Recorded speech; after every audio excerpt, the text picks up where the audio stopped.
জানত তোর মার তো অনেক খারাপ অবস্থা, সবাই ধরে তোর মার হাসপাতাল হয়ে গেছে, তুই তাড়াতাড়ি আয়। কি কস? আমি তো সকালবেলা মারে ভাড়া দিকেছি। আচ্ছা তুই তাড়াতাড়ি হসপিটালে যা, আমি দোকানটা বন্ধ করে দিতেছি। দেরি করিস না, তাড়াতাড়ি দৌড় আয়, তোর হাসপাতাল আয়।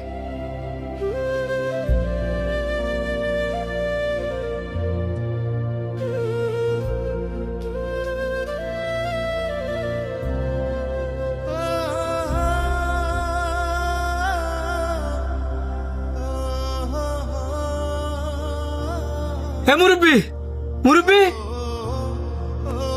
এন্দা আমার মার অবস্থা খারাপ, এন্দা এই অসহায় লোকটারে ভালা দিতাম গা। মুরব্বী উঠে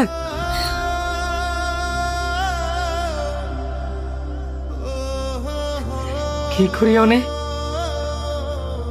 না পারতাছি লোকটারে ভালা যেতাম, না পারতাছি মারানো যাইতাম। দোকানে একটা লোকও নাই যে আর রাইখা যাম। এক কাজ করি, বয়ে না থেকে এই লোকটা লেগে একটা ডাক্তার ডেকে লই। চিন্তার কোনো কারণ নাই, ওনার প্রেশারটা একটু কমে গেছিল গা, তো যে কারণে উনি মাথা ঘুরায় পড়ে গেছে গা। উনি এখন যেভাবে শুয়ে আছে ঠিক এইভাবে আর কিছুক্ষণ শুয়ে থাকলেই ঠিক হয়ে যাবো গা। যদি পারেন তাহলে একটা খাবার স্যালাইন না খাওয়াই দেন।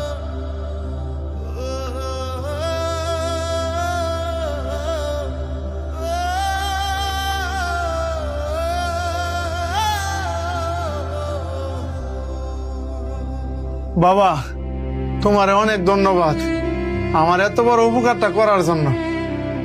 কাকা ধন্যবাদ দেওয়ার কিছু নাই, মানুষই তো মানুষের জন্য। আপনি অনেক ঠিক আছেন? একা একা কি বাসা যাইতে পারবেন?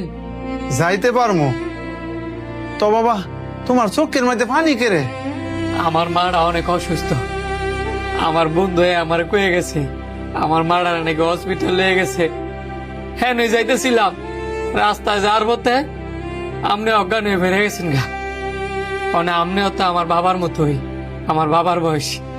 মানে আপনারা রাইখে আমি কেমনে চাই, এই কারণে আপনার আমি দোকানে লইছি। তো বাবা তুমি তাড়াতাড়ি তোমার মার কাছে যাও, আল্লাহর কাছে দোয়া করি আল্লাহ যেন তোমার মারে তাড়াতাড়ি সুস্থ করে দেয়। আচ্ছা কাকা। হ্যাঁ সানি ক।